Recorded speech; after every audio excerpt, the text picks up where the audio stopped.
جدید میڈیا ذرائع کی بھرمار کے بعد اردو اخبارات کو مشکلات کا سامنا کرنا پڑ رہا ہے، لیکن اس پریشان کن دور میں بھی اردو کے کچھ ایسے بھی اخبارات ہیں جو اردو داں طبقے کو تسکین کا سامان مہیا کرنے میں پیش ہیں۔ اردو روزنامہ ورق تازہ بھی ایسا ہی ادارہ ہے جو پچھلے 25 برسوں سے مستقل خدمات انجام دیتا آ رہا ہے۔ ورق تازہ کی 25ویں سالگرہ پر پیش ہے ہماری یہ خاص رپورٹ۔ مراٹھواڑے میں اردو کے معیاری اخبارات میں شمار ہونے والا روزنامہ ورق تازہ اب سلور جبلی منانے جا رہا ہے۔ اردو ذرائع ابلاغ کے پرآشوب دور میں بھی روزنامہ ورق تازہ نے خود کو منوانے میں کامیابی حاصل کی۔ سن 1994 میں روزنامہ ورق تازہ کا آغاز پربھنی سے ہوا تھا۔ اس کا پہلا شمارہ 1 مئی 1994 کو شائع ہوا۔ ورق تازہ نے بہت کم عرصے میں ہی اردو داں طبقے کو متاثر کرنا شروع کر دیا، جس کے بعد ناندیڑ سے بھی ورق تازہ کی اشاعت کا آغاز ہوا۔ 22 مارچ سن 2006 کو ناندیڑ کا پہلا شمارہ عوام کے ہاتھوں میں پہنچا۔ اخبار کے معیار اور خدمات نے عوام کے دلوں میں گھر کرنے میں زیادہ دیر نہیں کی۔ یہی وجہ ہے کہ مدیر اعلیٰ محمد تقی اپنی تدریسی خدمات کو خیرآباد کہہ کر صحافت سے مکمل وابستہ ہو گئے۔ حالانکہ شروعاتی دور میں اخبار کو معاشی مسائل کا سامنا بھی کرنا پڑا، لیکن ہر مشکل کو محمد تقی نے بحسن خوبی حل کیا۔ میں کالج میں پڑھاتا تھا، لیکچرر تھا، میری ملازمت بھی جاری تھی، لیکن شروع سے مجھے ایک شوق رہا کہ میں صحافی بنوں یا اخبارات میں لکھوں۔ اور خاص بات یہ ہے کہ بچپن میں میرے والد جو ہے BBC لندن خبریں ڈیلی سنا کرتے تھے، روز بالکل، تو میں ان کے ساتھ بیٹھ کر خبریں سنتا تھا۔ تو خبریں سنتے جو ہے صحافت سے، آپ کے خبریں سننے سے اور مختلف باتیں جو ہے سننے سے لگاؤ پیدا ہوا، اور پھر میرا ذہن میں بات بیٹھی کیوں نہ میں جو اخبار کا پیشہ اپنا لوں۔ تو وہ بچپن سے تھے میرے ذہن میں، اور اس کے بعد ملازمت میں آیا تو وہاں پھر میرے ملازمت کے، چونکہ ملازمت میں رہتے ہوئے آدمی کو پوری آزادی نہیں ہوتی لکھنے کے لیے، کام کرنے کے لیے، تو وہ میرا مزاج بھی تھوڑا سا آزادی پسند رہا ہے، تو میں نے پھر ملازمت ترک کی اور اس اخبار کو نکالا۔ یہ سفر جو ہے شروع میں کافی تکلیف دے رہا، لیکن دوستوں کے تعاون سے اور اردو قارئین کے تعاون مجھے بہت زبردست ملا، تعاون و اشتراک، جس کی وجہ سے میں ساری پریشانیوں کو بحران پر قابو پا چکا ہوں۔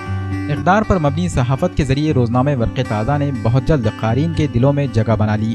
اخبار میں خبروں کے ذریعے سماجی، سیاسی اور اقتصادی موضوعات پر نہایت مؤثر اور پرمغز خبریں اور مضامین شائع ہونے لگے۔ صحافت کے ساتھ ساتھ ادبی اور ثقافتی تقریبات میں بھی ادارے نے بڑھ چڑھ کر حصہ لیا۔ مشاعرے، ادبی سیمینار اور مذہبی موضوعات پر جلسوں کا انعقاد ایسی ہی کوششیں ہیں جن سے اردو کے فروغ میں کافی مدد ملی۔ ہم نے اس دوران میں کئی ثقافتی پروگرام لیے، ادبی پروگرام لیے، مذہبی پروگرام لیے۔ ہم نے اخبار کو ایک صحافت کے ساتھ ساتھ سماجی ایکٹیویٹیز سے بھی جوڑا اور سماجی مسائل سے جوڑا، اور خاص طور سے ہمارا مقصد یہی رہا کہ اخبار کی پالیسی شروع سے یہ رہی ہے، ایک تو سیکولر اور جمہوری اقدار پر کاربند رہنا اور سماجی انصاف کے لیے جدوجہد کرنا، چاہے وہ سماج کے کسی بھی طبقے کے ساتھ ناانصافی ہوتی ہو۔ ہم خاص طور سے چونکہ اخبار اردو ہے، ملت کا اخبار ہے، مسلم اس کے قارئین ہے، اس لیے ہم اس بات کی کوشش کرتے ہیں کہ مسلم مسائل پر زیادہ سے زیادہ لکھے۔ حکومت کی پالیسیز پر ہم تائید میں بھی لکھتے ہیں، اور جہاں پر ضرورت محسوس ہوتی ہے وہاں تنقید بھی کرتے ہیں، لیکن اصلاحی تنقید کرتے ہیں۔ اس کے علاوہ کئی جو ہے پرنٹنگ کے مسائل، کتابت کے مسائل بھی ہمارے سامنے رہے ہیں۔ شروع میں جب ہم اخبار شروع کیا تھا تو اس وقت کتابت کا بہت بڑا مسئلہ تھا، اس وقت کمپیوٹر عام نہیں ہوا تھا اور اردو فونٹس بھی نہیں آئے تھے، تو کاتب کتابت کرتے تھے اخبار کی، اور یعنی ایک پیج کے لیے 2-3 کاتب لگتے تھے۔ آج ایک کمپیوٹر 4 پیج نکال رہا ہے، تو وہ بہت بڑی پریشانی رہی ہمارے لیے، اس سے ہم گزرے۔ جب کمپیوٹر آیا تو ہم نے 1998 میں ہمارے پاس ورق تازہ کے آفس میں کمپیوٹر فٹ کیا، اس کے بعد اخبار کافی جو ہے تیزی سے آگے بڑھنے لگا۔ یہ ایک مسئلہ رہا، لیکن ہم نے اس پہ قابو پایا۔ اس کے علاوہ حکومت کی جانب سے اور عوام کی جانب سے بھی کبھی کبھی ایسے مسائل کھڑے ہو جاتے تھے، کوئی نیوز چھپ جائے، تو بہرحال ہم نے اس کو جو ہے عوام کے تعاون سے، ہمارے قارئین کے، ہمارے گروپ نے جو ہے اس کو بالکل قابو پایا اور ہر مشکل کو۔ اخبار کے مدیر اعلیٰ محمد تقی کو چونکہ صحافت اپنے والد سے ورثے میں ملی تھی، اس لیے اس سلسلے کو انہوں نے آگے بڑھایا۔ محمد تقی کے فرزند نقی شاداب نے بھی اعلیٰ تعلیم حاصل کرنے کے بعد صحافتی میدان میں نہ صرف اردو کے فروغ کے لیے کوششیں کی، بلکہ اپنے جوہر سے عوام کو ایک مثبت معاشرے کی تشکیل میں مدد بھی کر رہے ہیں۔ محمد نقی شاداب کو اس میدان میں اپنے والد محمد تقی کی